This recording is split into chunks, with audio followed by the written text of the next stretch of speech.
We'll give one more minute.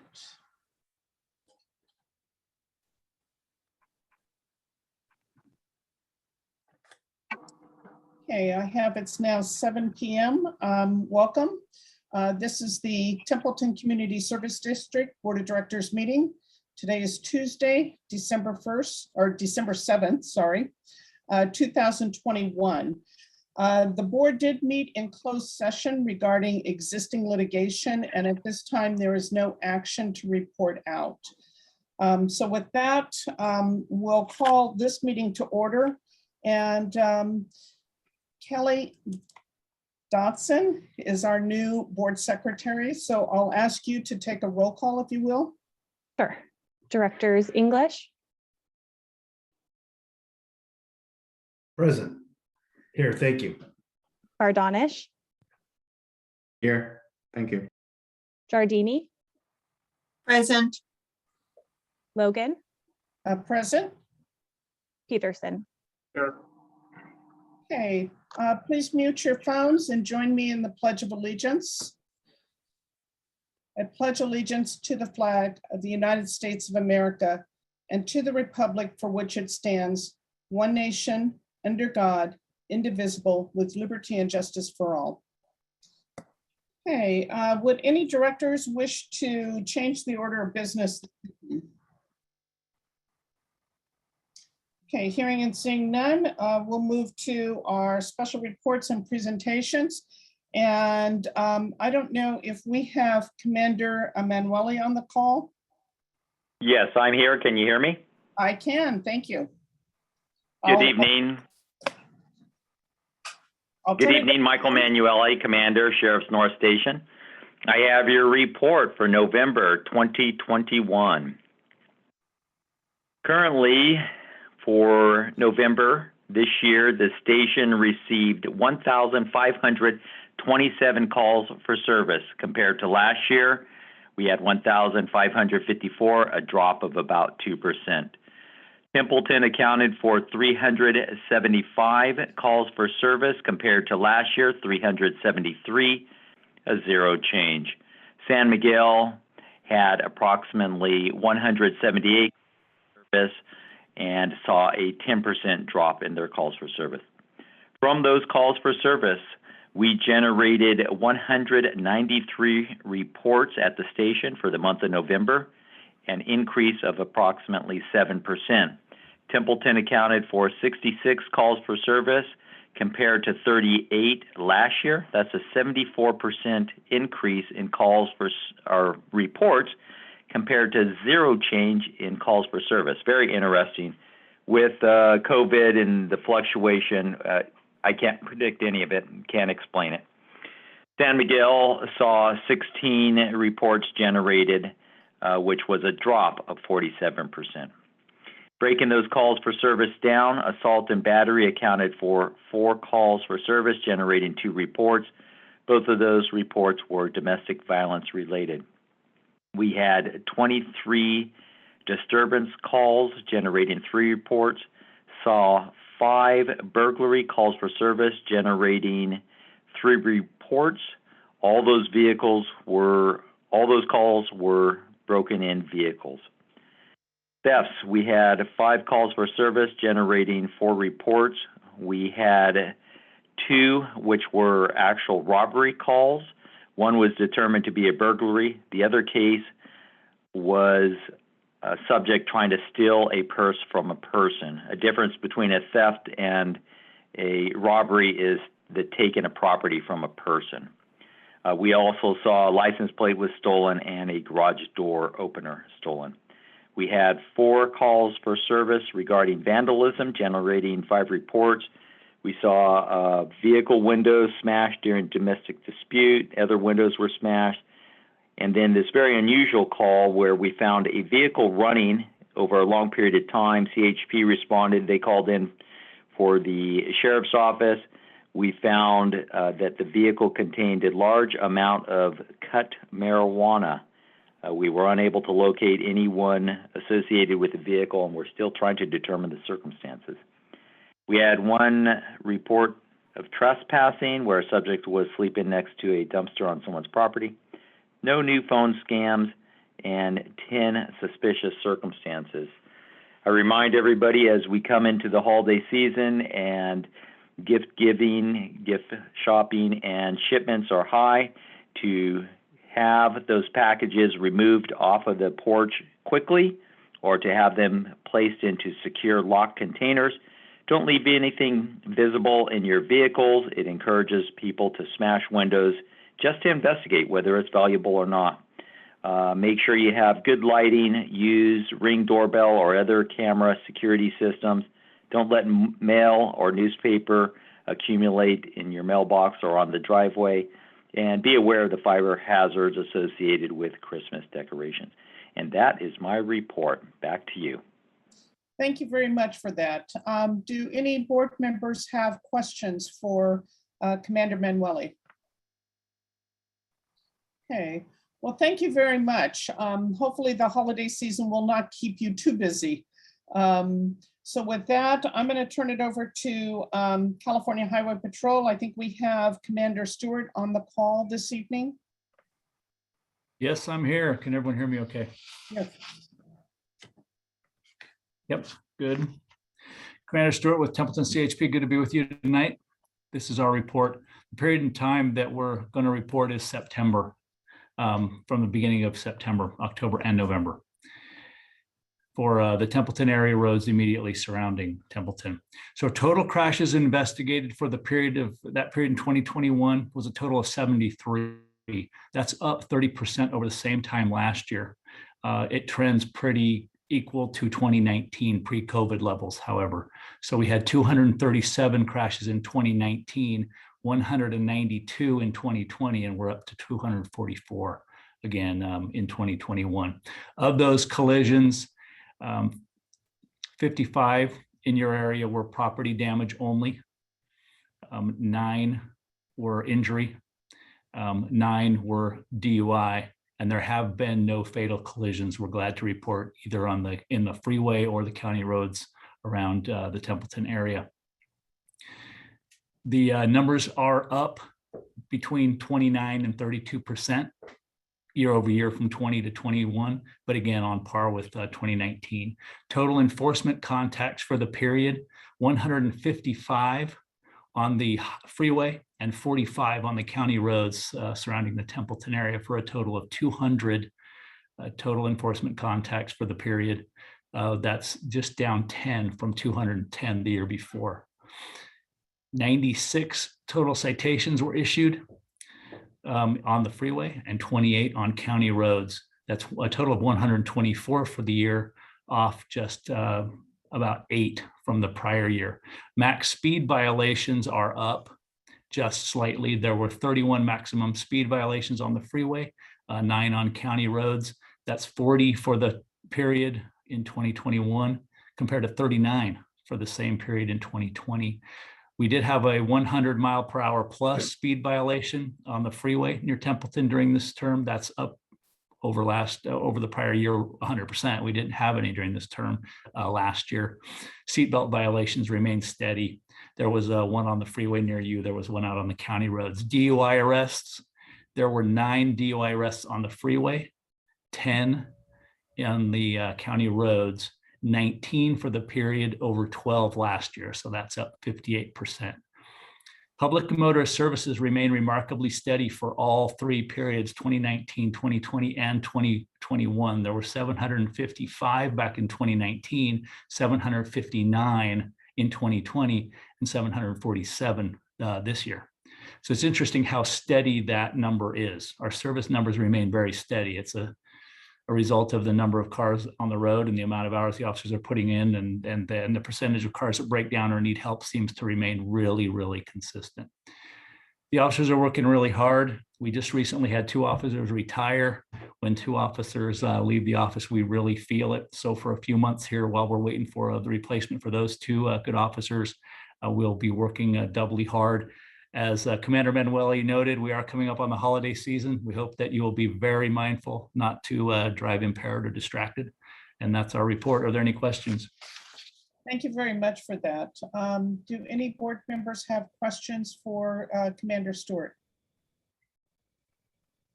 Okay, hearing and seeing none. Do members of the public have questions for Commander Manueli or Stewart? Okay, well, thank you very much for keeping our community protected and safe. So hopefully the holiday season, we will have safe driving on our highways. So thank you very We much. certainly hope so. You bet. Have a great night. All right. And our next item is a badge pinning ceremony. We have a new firefighter, Ryan Ventura. And I know, I see Chief Peterson's in the bay there. So I'll turn it over to you. Morning, or good morning, good afternoon. It feels like morning.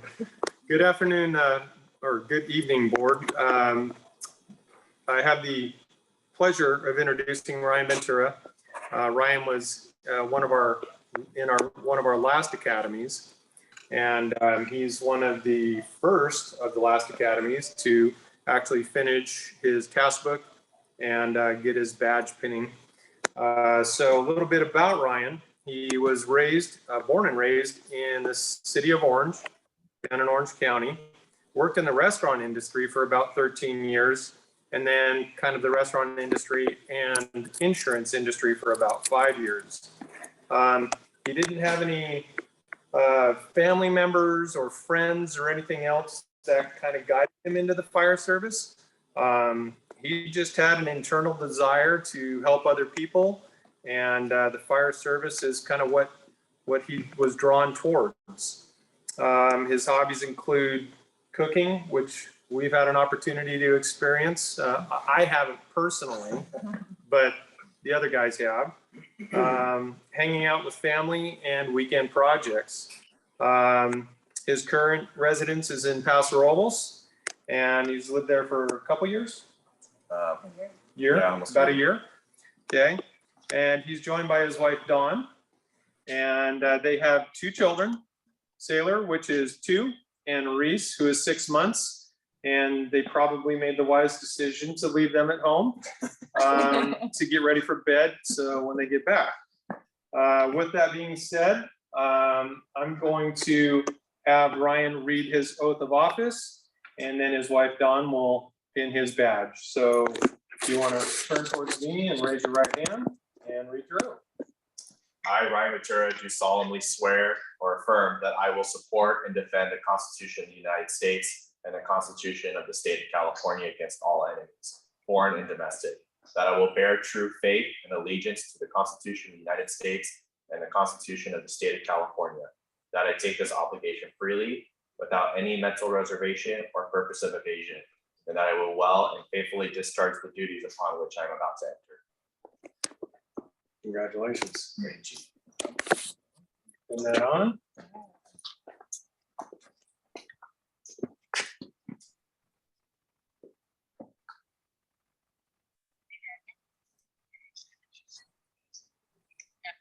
How is it practice to this?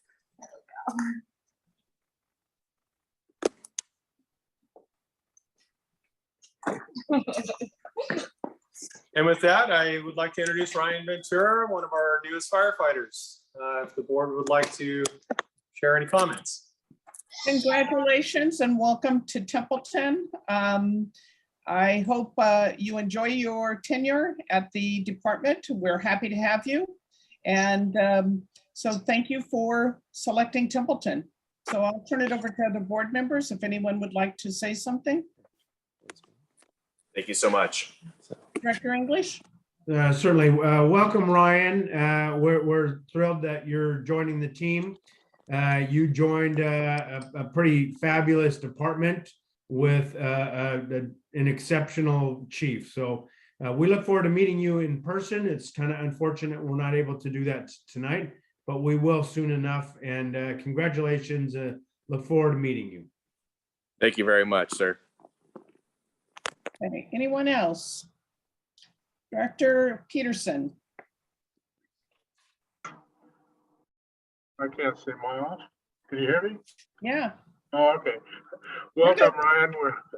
Glad to have you and hope you're around for a long time and look forward to meeting you in person soon. Okay. Looking forward to it as well. Thank you so much. Director Giardini? The same thing as the other directors. We're glad that you're joining our team. Glad to have you and welcome to our fire department in our community. Thank you. I'm very happy to be here. Anyone else? Okay, well, with that, thank you very much for selecting Templeton. We're thrilled to have you. And thank you, Chief Peterson. Absolutely. Okay, with that, we'll move to public comments, and members of the public may address the board on any item of interest within the subject matter jurisdiction of the board, which is not on tonight's agenda. In compliance with the Brown Act, the board cannot discuss or act on items not on the agenda. However, board members or district staff members may briefly respond to statements made or questions made by the public. Additionally, on their own initiative or in response to questions posed by the public, a board or staff member may ask questions for clarification. Further, the board may request staff to report back to the body at a subsequent meeting concerning any matter, or to take action to direct staff to place a matter of business on a future agenda. So with that, I will open it up to the public. If any members of the public would like to address the board, please unmute your phone and introduce yourself at this time. Okay, hearing and seeing none, we'll move on to the consent agenda.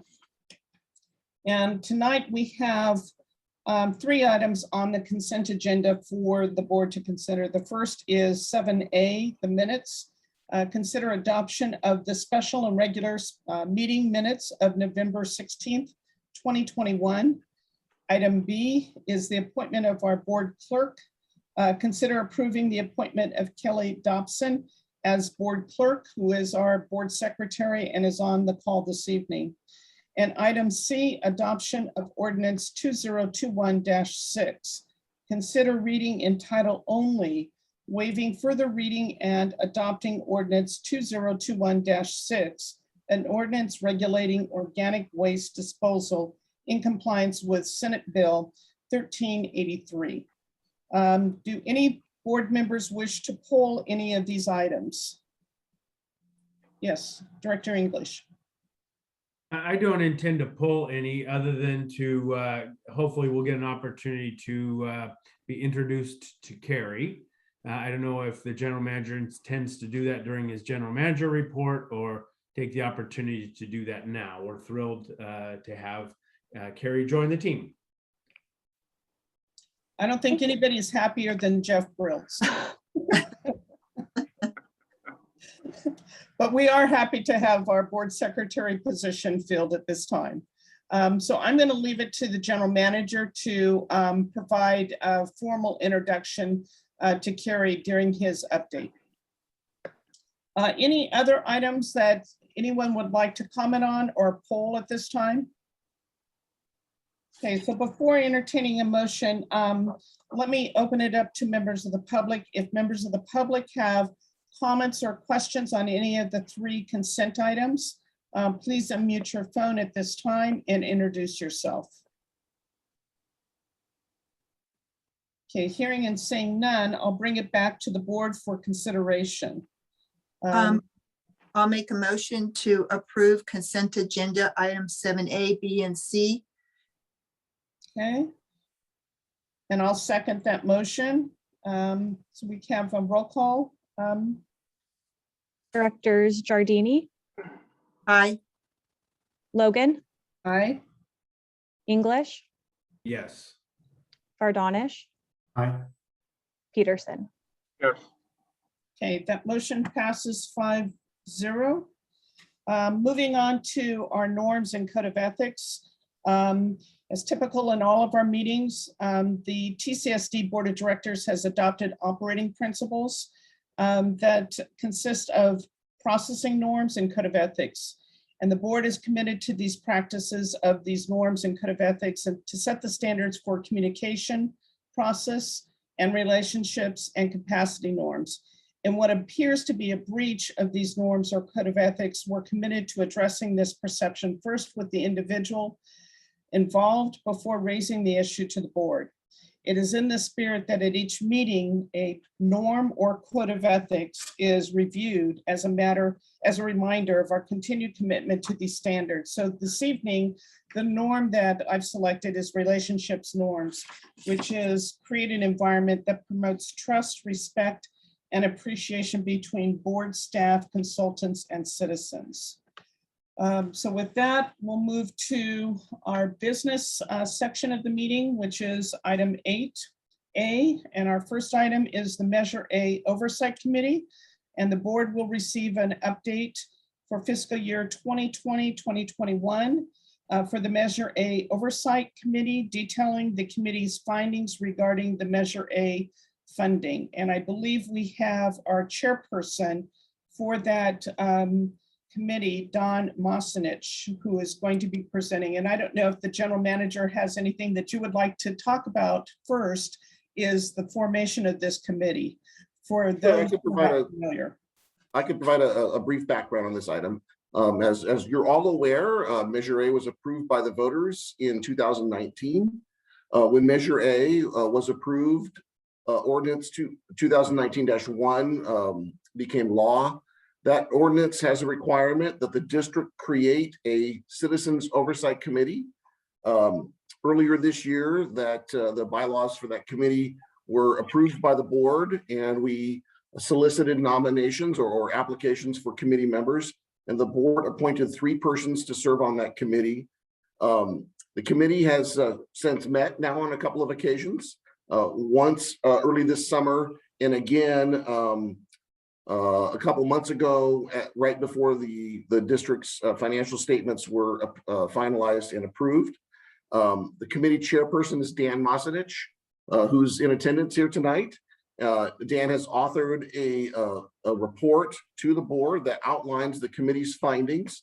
And recall that the committee was charged with reviewing revenues and expenditures as they relate to Measure A, and ensuring that any expenditures made of Measure A funds met the intent or what was outlined in the ordinance that was approved by Measure A.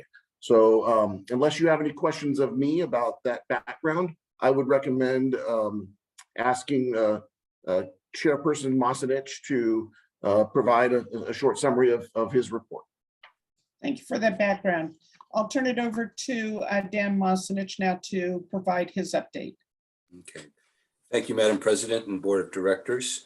My name is Dan Mosinich, and I currently serve as the chairperson of the Measure A Oversight Committee. As General Manager Bros mentioned, it's our responsibility to make sure that the Measure A funds are used in a certain manner as dictated by the bylaws.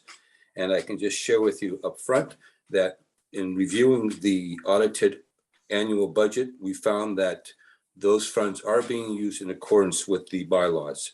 The focus has been on using them for salary and related personnel costs, equipment and related needs associated with equipment, and then facility needs that arise as well, mostly intentionally to provide the 24/7 coverage that is the primary purpose behind Measure A.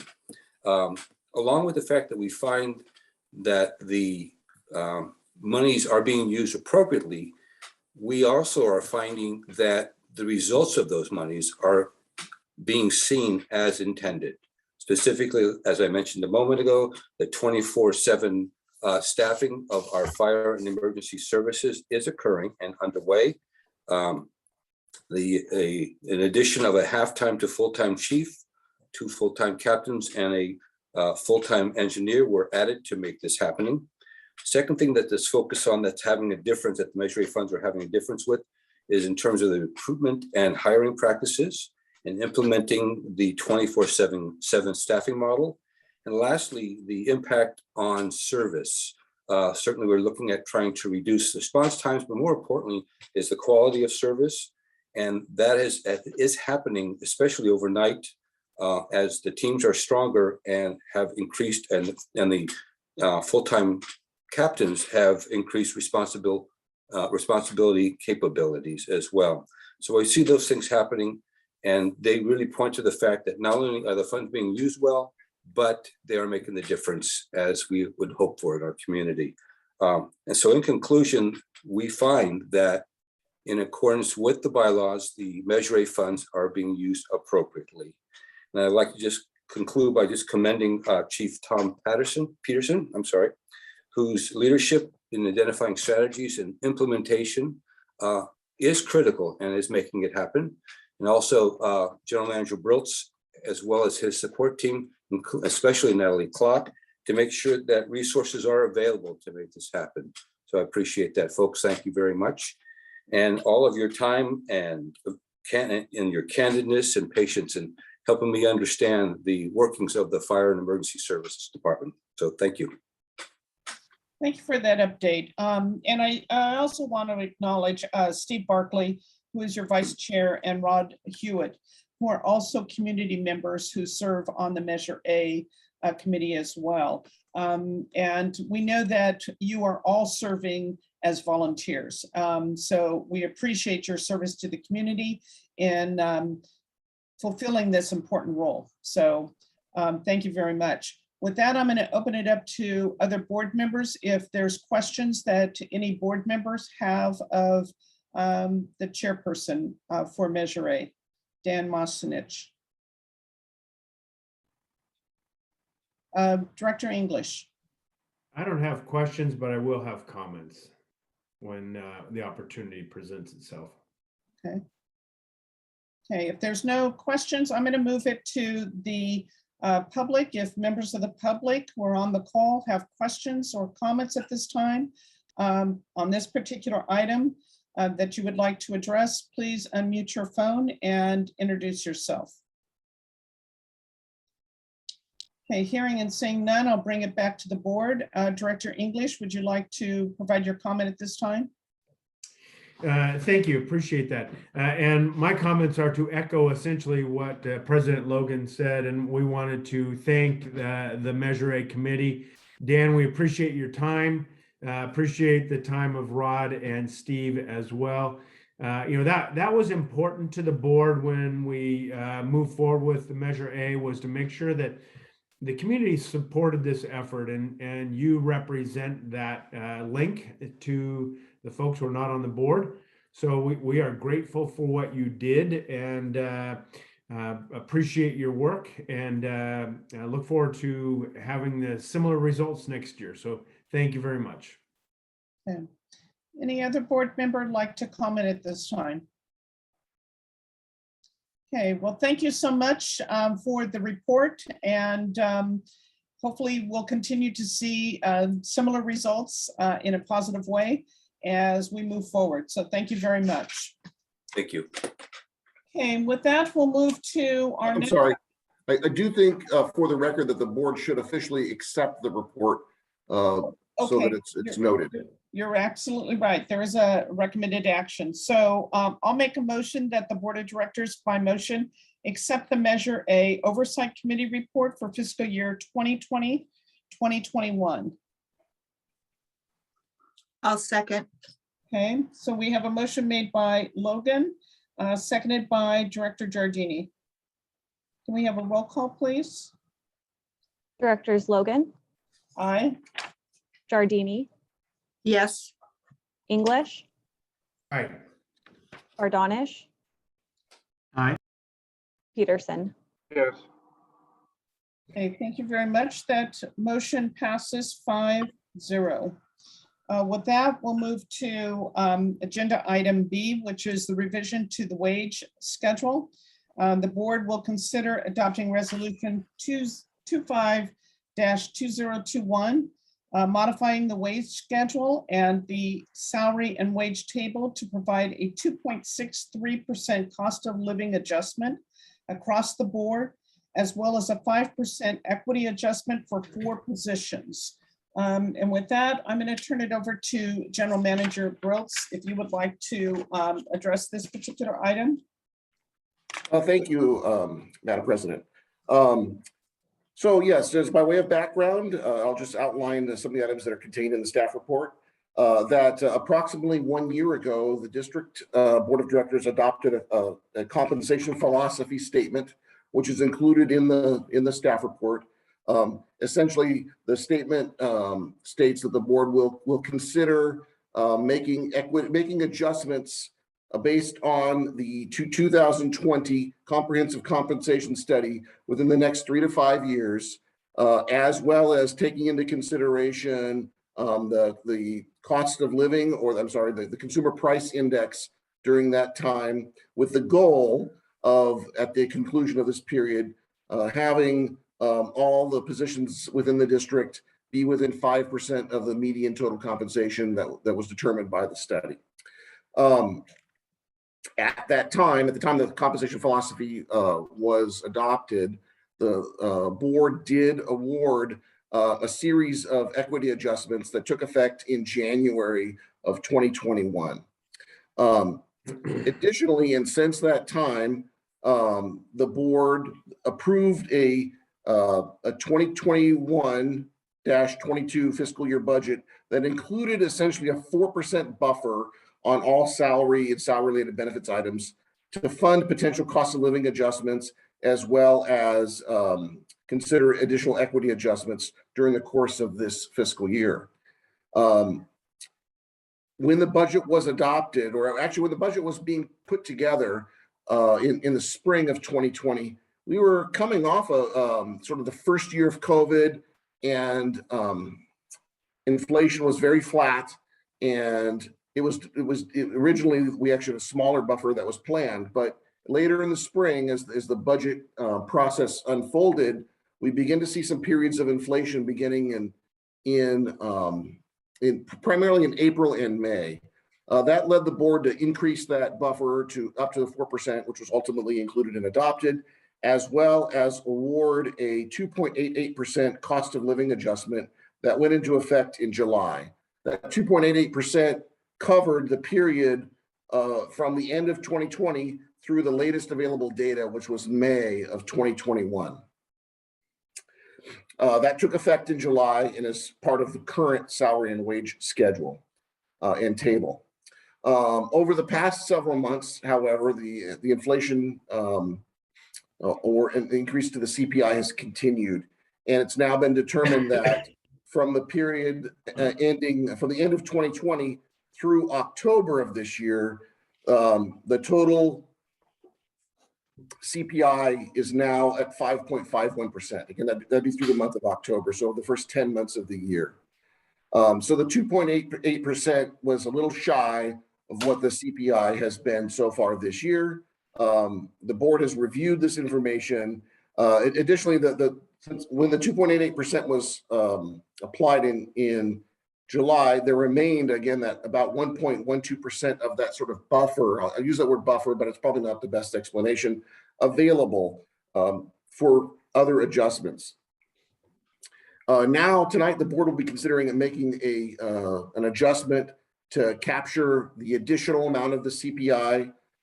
It's 2.63% is the difference between the 2.88 already awarded and the now calculated 5.51% increase to the CPI. Now that, since it's being considered to be effective on January 1st, the planned buffer covers the bulk of that increase. Again, we budgeted that buffer amount for the whole fiscal year. And so when you make if the board makes a COLA adjustment in January, essentially it's only gonna fund that COLA adjustment for half the year. So there's more money available than you might otherwise think in terms of total dollars set aside during the course of this fiscal year. It would be about 0.39% under the planned buffer. However, because we've had vacancies in the district in every fund this current fiscal year, the fire fund, parks and recreation, administration, water and sewer, there is a savings that's been accumulated across the board in the fund, much more than the 0.39% difference between what was expected or planned for and what's available. So I hope that explanation helps. So that's the background on the cost of living adjustment. That's part of the proposed action.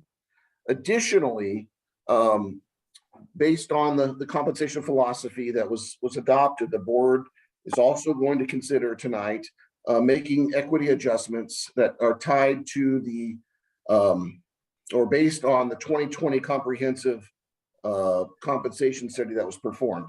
In the staff report, there's a table that outlines all the positions that were included in the total compensation study.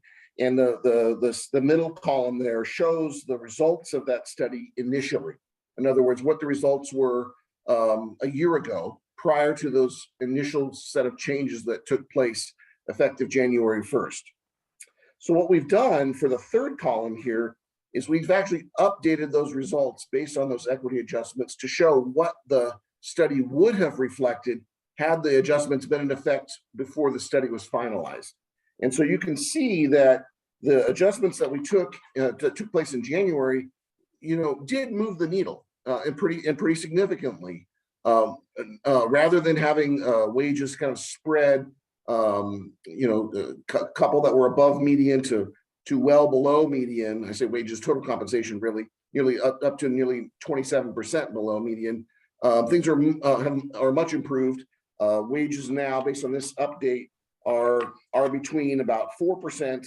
I'm sorry, the second one down is a little higher, about 5% above median, 5.31, and about 15.5% below median. So there's still going to be work to do, changes to be considered to get all of these positions within the target 5% over the next, say, 2 to 4 years, based on your adopted compensation statement. However, it was kind of obvious that there were still 4 positions that were kind of double digits behind the total compensation of the market competitors or comparators, I'm sorry. And so it is recommended that as a part of tonight's action, a part of this wage scale update, that the maintenance worker, customer service representative, recreation coordinator, and finance officer positions, and each of those positions only have 1 employee or 1 funded employee in them, receive a 5% equity adjustment. And the goal of that 5% equity adjustment would be to drive the difference between those positions and several others closer to where the district is with regard to other classifications. So hopefully under 10%, although in one case it won't get there, but it's still driving in the right direction and helping meet the goal the district has adopted. So that I think outlines the actions tonight. I did want to point out that there's a couple of just technicalities here that I want to make sure the board's aware of. One, we've prepared a resolution for your consideration that if you wish to make these changes, we'd recommend that ultimately at the end of this discussion, adopting resolution 2521, which would adopt the revised wage schedule. It also adopts the salary and wage table. And the wage schedule implements both the cost of living adjustment as well as those 4 equity adjustments that I referenced. Additionally, there does not need to be an amendment to the budget to accommodate these adjustments. As I mentioned, we had planned for and included a buffer in the budget when it was developed earlier this year, and the savings that have been accumulated because of some periods of time where we've had vacancy between the 2 of those, it more than funds both the equity adjustments as well as the across the board cost of living adjustment. Finally, you'll note that there are 2 specific recommendations. One is just for the facts. There's a government code section that specifically requires the board to orally report actions before they're taken in final form for what may be considered executive compensation for government employees. And so I've separately asked that the board president simply outline, and I'd be happy to kind of do so, and you could then just reiterate this, that for the positions of fire chief, district engineer, utilities manager, and general manager, those 4 positions would receive, if this is passed, the 2.63% cost of living adjustment effective January 1st. and for the position of fire chief, I'm sorry, for the position of finance officer would receive as in addition to the cost of living adjustment, a 5% equity adjustment. So that's the first recommendation. And the second recommendation, of course, is to adopt the resolution, but item A should occur first. Okay, thank you for that. And yes, I'd like to actually have each one of these taken separately because I think there's a lot here. And for the general public and anyone else on this call to kind of wrap their heads around. So just to summarize, the COLA adjustment, we did do a 2.88% effective July 1st of 2021. And what's being proposed here is an additional 2.63% effective January 1, 2022. And that's across the board for all employees.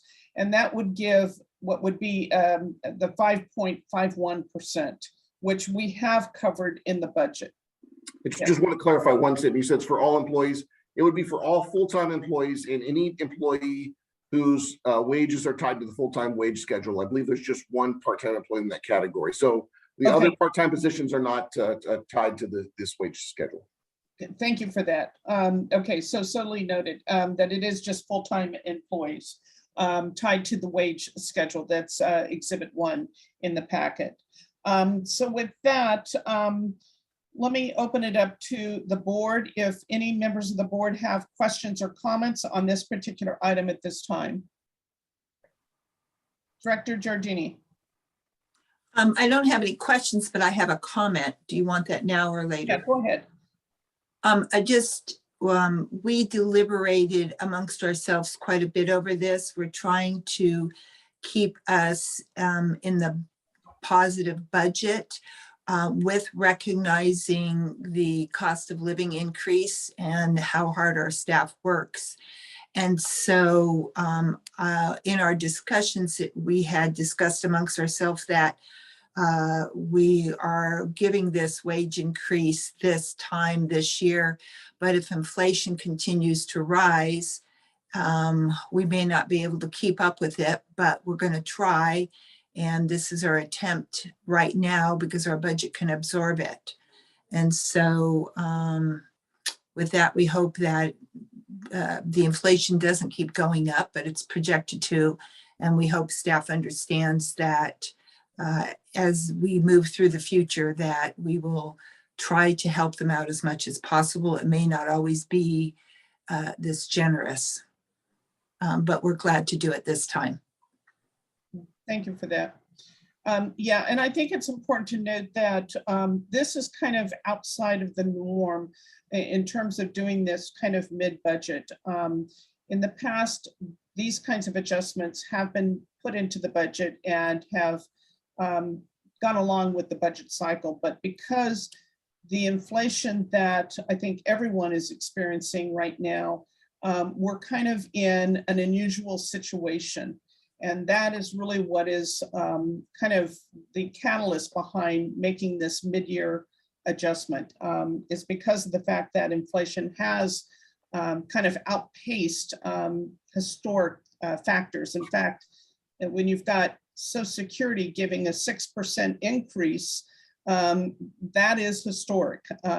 So hopefully this is really an attempt to try to keep pace with inflation, but also to keep from getting too much further behind in terms of where our wage and salaries are. Knowing based upon the compensation study that was done in 2020, that we were already behind, without taking any action, we'd only get further behind. So this is in some small way, a way to try and not lose ground, if you will. And it's important that our salaries and our compensation remain competitive, because without that, it is very difficult to recruit skilled labor, which we rely upon as a service organization. So it is something that I'm very much in support of, but I'll open it up to any other director if you have a comment or question at this time before opening it up to members of the public. Any other comments from directors? Okay, then let me move to members of the public. If any member of the public has a comment or question regarding the matter before the board, please unmute your phone and introduce yourself. Okay, hearing and seeing none, I'll move it back to the board. And I'd like to take the first item, which is the recommended action, is that on behalf of the board of directors, I'm going to orally summarize the proposed action as it relates to the salaries for the fire chief, the district engineer, the utility manager, the finance officer, and the general manager for the purpose of satisfying Government Code Section 54953C3, in that what is being proposed is a 2.63% cost of living adjustment effective January 1 of 2022. In addition, the finance manager will receive a 5% equity adjustment, also effective 1/1/2022. Do I have a motion to accept this recommended action? Move approval. Okay, so we have a motion made by Director English to approve, I'll second. and we have a second by Director Peterson. We have a roll call, please. Directors English, Yes. Peterson, Yes. Bardonish, Yes. Giardini, Yes. Logan. Yes. Okay, that motion passes 5-0. The next item for the board's consideration is adopting resolution number 20-2021, approving the revised wage schedule and salary and wage table, implementing the proposed wage adjustments effective January 1 of 2022. I'll make a motion that the board approve resolution 25-2021. Do I have a second? I'll second. Okay, so motion made by Director Logan and seconded by Director Giardini. Can we have a roll call, please? Directors Logan, Aye. Giardini, Yes. English, Yes. Bardonish, Aye. Peterson. Yes. Okay, so that motion also passes 5-0. So thank you very much on that. And we'll move now to the next item is the adjustment to the cafeteria plan benefits. The board will consider adopting resolution 26-2021, increasing the cafeteria plan benefits by up to $215.72 for full-time benefited employees hired after May of 2014. So I'll turn it over to you, General Manager Brooks, to provide further background on this particular item. Oh, yes, thank you very much once again. This item is somewhat related to the item we just discussed in that it relates to compensation. By way of background, the district has essentially sort of two tiers with regard to medical coverage. In 2013 and then implemented in 2014, there was a goal of the district to sort of sever the obligation of providing retiree medical benefits to future employees. And so in in March of 2014, the district considered some changes to the health benefits program for employees who were already, for retirees and employees who were already here at that time. The district's previous commitment of providing funding matching what was then known as the PERS choice, or that was the mid-tier PPO, to both active full-time employees and retirees once they retired, remained in effect.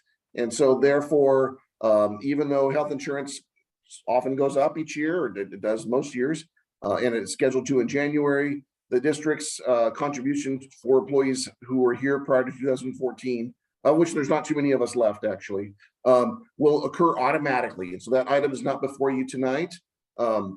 However, for future employees, again, going back to 2014, the district established a second tier of benefits that did two things. One, we implemented a cafeteria benefit plan. And what that does is eliminated the need for the district to fully fund the retiree medical benefits for future employees. In other words, the district remains and has a contract with PERS for medical insurance. However, the district's obligation for the medical insurance itself is only what's known as the PEMCA minimum. It's a fixed, it's an amount of money that's fixed each year. In 2022, it'll be $149 a year.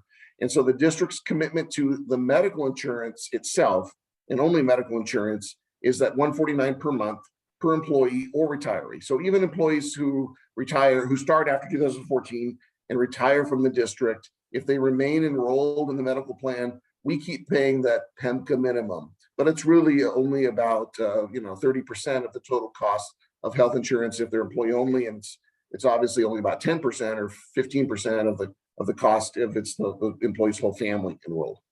So so that was the primary reason. The second, when that occurred, we established a cafeteria benefit plan, and that gave the district the flexibility of not necessarily being tied to a specific medical plan or having to automatically absorb medical plan, health insurance plan increases in costs as we're all concerned about.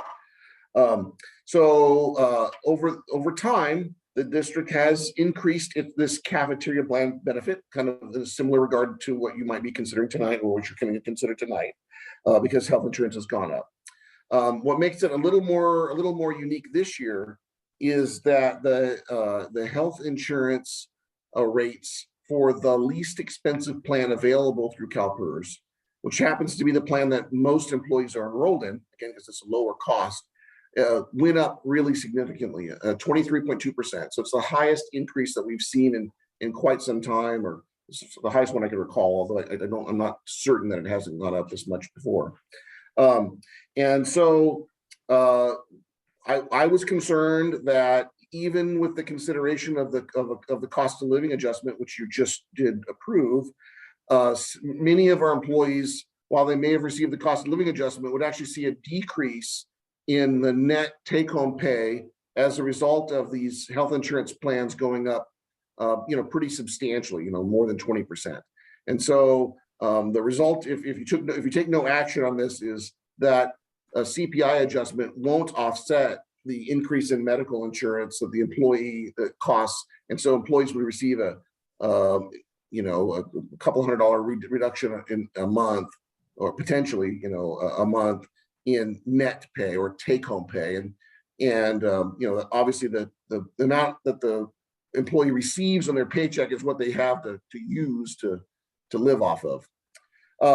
So what's before you tonight is a proposed adjustment to the cafeteria level plan that matches the increase in costs.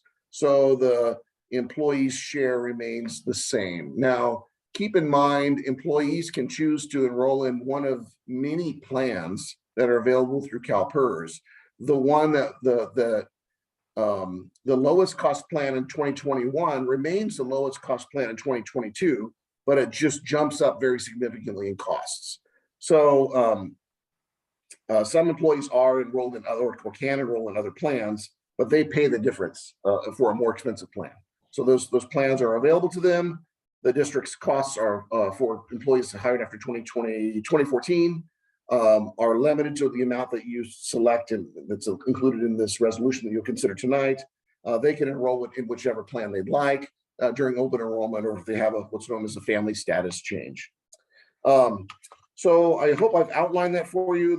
The costs that it would, if you consider the resolution as drafted, the amount of the cafeteria plan benefit for employees who are either not enrolled in health insurance, in other words, perhaps they have coverage through their spouse or some other way, would go up by $104.86. I'm sorry, either they're enrolled as employee only or they're not enrolled. That cafeteria plan benefit would go up by the $104.86.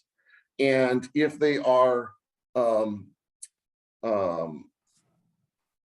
if they're enrolled with one or more members that contribution will go up by $215.72. So that's what's before the board tonight. This again is proposed to take effect in January to coincide with the date that the health insurance premiums go up. I would say, and I want to caution you that that to be clear, that while you're considering absorbing this cost increase, you are not obligated to. And I will continue to notify employees that if this passes, that they should not bank on the district to absorb the full cost increases in future years. But circumstances were a little bit unusual this year with both the high inflation and this really significant increase in medical coverage. If the plans had only gone up a few bucks, then the very modest amounts, like they have many of the prior years, the CPI that you just awarded would have covered that increased cost, and employees would not have seen a net decrease in take-home pay. But again, this year, these cost increases were pretty substantial. So Resolution 26-21, which is attached, has been prepared for you. And if you wish to take action tonight, adopting this resolution would make the adjustments that I described. And I also just wanted to note real quickly that there's an error in the recommended action. This adjustment is for employees who would have started after May 1st, 2014, not the year 2104. I'm not looking that far ahead just yet. Thank you for that. And I think it's important to note that under the fiscal impact, you've indicated that the estimated impact of the recommended increase for fiscal year 21-22 budget is $14,093.52, which is covered due to the vacancies in all the funds that would be affected by this resolution, as well as the increase in property tax estimates that covers this increased cost. And I think it's important to note, as you did, that if the board does take this action this evening, there is no guarantee that this will recur in future years. So I think that's important to note, that this is a one-time exception due to the fact that we have seen extraordinary inflation and not wanting to have the employees' net take-home pay adversely affected, because it will then nullify any COLA adjustment that had been given. So with that, I'm going to open it up to members of the board. If any members have questions or comments that you'd like to make on this particular item, please raise your hand. Okay, hearing and seeing none, I'll move it to the public. If members of the public have comments that they would like to make on resolution 26-2021, please unmute your phone and identify yourself. Okay, hearing and seeing none, I'll move it back to the board to take action at this time. I'll make a motion that the board adopt resolution number 26-2021, adjusting the cafeteria plan benefit levels for full-time employees hired after May 1st of 2014. I'll second. Okay, so the motion is made by Director Logan and seconded by Director Giardini. Can we have a roll call, please? Directors Logan, Aye. Giardini, Yes. English, Aye. Bardonish, Aye. Peterson. Yes. Okay, that motion passes 5-0. Thank you very much. At this time, it's the time of year for board elections for reorganization. And the board will hold an election for the position of president and vice president. Since Carrie is new, just to kind of summarize what the process is the board secretary will take nominations. And if there's more than one nominations, then the vote will be done in the alphabetical order. The public also has an opportunity to comment Nominees can comment. So there can be comments made, questions asked of the nominees. So with that, I'm going to turn it over to you, the board secretary, Carrie, to accept nominations from the board. Thank you. So yes, I am opening up board president nominations now. And do we have any nominations? I'll nominate Director Logan to be president again. Thank you. Do we have any additional nominations? Okay, if we do not have any additional nominations, then I will close those now.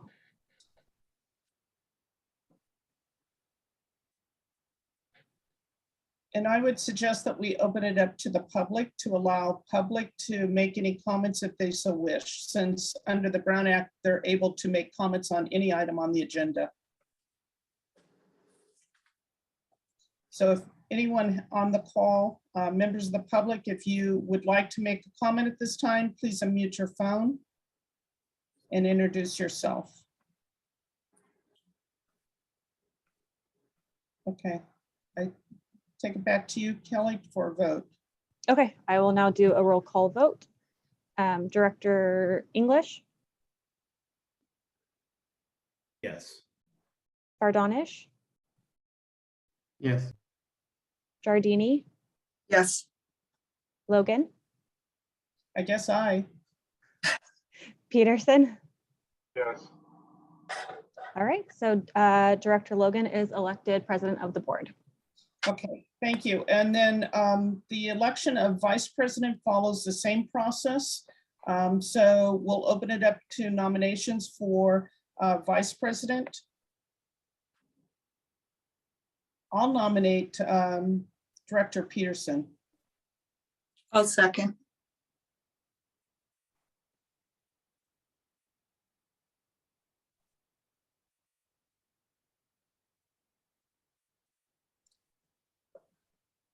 Any other nominations? Okay, hearing none, we'll take and open it up to the public. If members of the public who are on the call wish to make a comment or have questions on this particular item, please unmute your phone and introduce yourself. Okay, hearing none, we'll bring it back to the board for a vote on Director Peterson as vice president. We do a roll call, please. Director English, Yes. Bardonish, Aye. Giardini, Yes. Logan, Aye. Peterson. Yes. Okay, so that passes 5-0. So thank you very much. And with that, we'll move to the general manager's report. Yes, thank you very much. Just a handful of items to report on. First, regarding employee holiday appreciation in coordination with Board President Logan. Due to the COVID restrictions, the board's continuation of remote meetings, we've decided, and due to the board's continuation of remote meetings, we've decided that it'd be inappropriate to encourage a gathering, and we were unable to come up with a place that would be outdoors that would allow for us to host a proper holiday thank you dinner with significant others and such. That we will be doing something similar to what we did last year, providing a written message, a gift card, and a holiday ham. So I'll be circulating that letter for your review. If you'd like to, last year you all reviewed the letter and signed it, and I just assume that that's something you'd like to do again if we're going to go down this road or follow the same item. I'll be circulating that to you here within the next week for your review and signature, so you can be a part of that in some way. And then we'll circulate a date or we'll pick a date to do the actual distribution, and I'll let you know, and you're welcome to join me in doing so when we kind of get around to doing that sometime in the next couple of weeks. That's the first item. The second item is our Parks and Recreation Department will be participating in the Main Street Holiday event that the Chamber is planning on December 18th. They'll be hosting some outdoor games with the kids who are walking the street. You may have seen some information about this. This will be in the late afternoon and early evening of December 18th. It's kind of a holiday stroll kind of activity where the Chamber is encouraging Main Street businesses to be open that evening and to have some giveaways to encourage families to come out and enjoy the holiday on the 18th. We did our voice over IP phone system switch over today, and my phone rang, so it's working. It's not without some hiccups and challenges. It's not entirely complete just yet, but we are on the internet now for phone services and have officially joined the 21st century. So we look forward to some decreasing monthly phone expenditures with AT&T because of that changeover. So that is underway. And then, as was brought up earlier, today is Carrie Dodson's second day with the district. So we're very happy to introduce you to Carrie. She comes to us with a background in supporting tribal government, which is not all that dissimilar from special district governance, and was well qualified for this role. So we're super thrilled to have her here. And I know that all of you will be making her acquaintance over time and be hearing from her as time moves forward. We threw her in the hot seat right away and asked that she come and help us out for tonight's meeting, and she'll be preparing the minutes and jumping in with both feet. So please do welcome her when you see her. Looking forward to meeting you in person. So Thank welcome. you. Looking forward to meeting you too. Thank you. And then finally, and I've let you know in writing, but Justin Black, he is our new utilities manager. His first day with the district will be next Tuesday, so a week from today. Justin's getting kind of a running start. He attended our staff meeting today. He's met with our utilities crew already. He's doing some coordination with Kirk McRoberts, our senior operator, and just trying to make that transition go as smooth as possible. So we want to welcome him as well, and I would expect you'll meet him shortly. Those are all the items that I have. Okay, thank you very much. Do any members of the board have questions for the general manager? Okay, hearing and seeing none, we'll move to the public. Do members of the public have questions regarding the general manager's update? And if so, please unmute your phone and introduce yourself. Okay, hearing and seeing none, we'll move it back to the board and we'll move on to committee reports. So thank you very much. Committee reports, we do have a TAG advisory committee meeting in our packets. Do any members of the board have questions regarding that committee report? Okay, are there any other committee reports that any board member would like to verbally provide an update on? Okay. Do members of the public have questions regarding the Templeton Area Advisory Committee report provided by Director English? And if so, please unmute your phone and introduce yourself. Okay, hearing and seeing none, we'll move to staff report. We have our fire and emergency services, the engineering, park and recreation, solid waste, and finance reports in the packets. So starting with the fire and emergency services report, do members of the board have questions regarding the fire and emergency services report? Director Giardini? No, okay. I just want to make a comment. I noticed that in the report, you have that the fire department is looking to do the Santa Claus Christmas parade again. And I'm so happy to see that because that was so well received last year by the public. So I think that that's going to be a welcome event. So I really appreciate that the fire department is looking to do that again. So that's good news. Glad to participate. Yeah. Any questions or comments from the board regarding the report?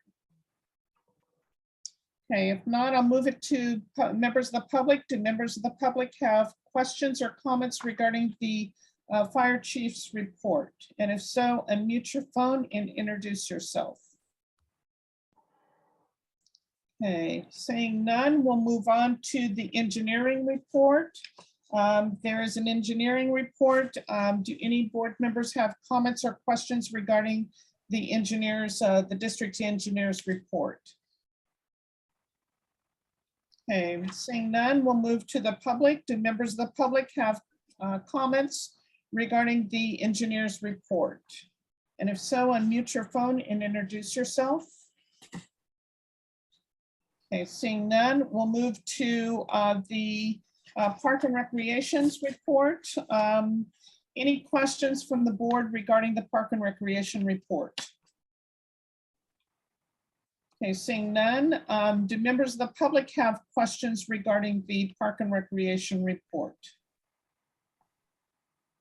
Okay, seeing none and hearing none, we'll move to our finance manager's report. Any questions or comments regarding the finance manager's report from the board? Okay, seeing none, I'll move to the public. Do members of the public have questions regarding the finance manager's report? And if so, unmute your phone and introduce yourself. Okay, seeing none, we'll move to director's report and or comments. And this is any directors have comments that they would like to provide at this time regarding meetings that they might have attended or various district activities. Okay, seeing none. General Manager, did you have a comment you'd like to make? Yes, I'm sorry. I just wanted to note under the staff reports agenda item that the utilities reports were sent out earlier today. And if the board did have a question on that item or wanted to comment on it, that you could do so under this agenda item. Oh, thank you for that reminder. I had forgotten since it was not included in the packet. With respect to the utility reports, do any board members have questions? Director English? Yes, thank you. General Manager Briltz, thanks for adding that to the agenda today. Starting in 2015, ever since our production numbers, our annual production numbers for water have gone up from 2015 through today. How much of that is attributable to growth and how much of that is attributable to increased water use per person? Can we determine that? Well, we have seen growth. I'm just looking at the information I have in front of me here that in 2000, our number of connections has grown by more than 10% since 2013. So I don't have the 2015 numbers super handy, but most of that growth has taken place in the 6 years or so that you've stated. So about 10% is new connections. But we also did see, same household increases in water usage as we exited the prolonged drought period that ended, kind of ended in 2016 that we may be going back into again now. So we did see some incremental increase in some household water usage. So I think it would be just without diving into the details, in a really significant way. Much of the increase in water usage could be attributed to growth, but undoubtedly some of it has been a relaxation of those good habits that some people developed during, or many people developed during the drought. Thank you. Okay. Any other questions regarding the utility reports? Okay, do members of the public have questions regarding the utility reports? Were those posted on the website? No, I'm sorry, they were not. They were not. They are available. Okay, so, all right. I comment.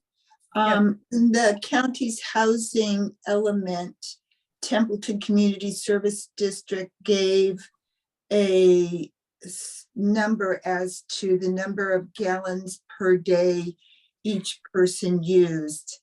And so Director English could refer to that. I want to say, and perhaps General Manager Brilt could correct me, I thought we were at 113 gallons per day, and that was just slightly over, like by 5 gallons per day or something like that, the national average or something like that. But Director English, you could refer to the county's housing element to get further information to answer your question too. Okay, thank you for that. Okay, so with that, we'll move on to the director's reports. Do any directors have any comments at this time regarding meetings that you attended on behalf of the district or other activities that are worth sharing? Okay, with that, just a reminder that our January 4th meeting has been canceled. So that is, we will not meet again in January until the 18th, but we do have a meeting on December 20, I want to say what, 21st? I'm getting ahead of myself here. Yeah, on the 21st, we will still meet, but on January 4th, we will not. So on the 21st, we do not have any items listed at this point in time. I'm going to leave that open to, it might just be canceled if we don't have any items to discuss for the 21st. So with that, we'll go ahead and adjourn the meeting, and I have that it's 8:16 p.m. So with that, thank you, everyone. Have a good evening. Good night, all. Good night.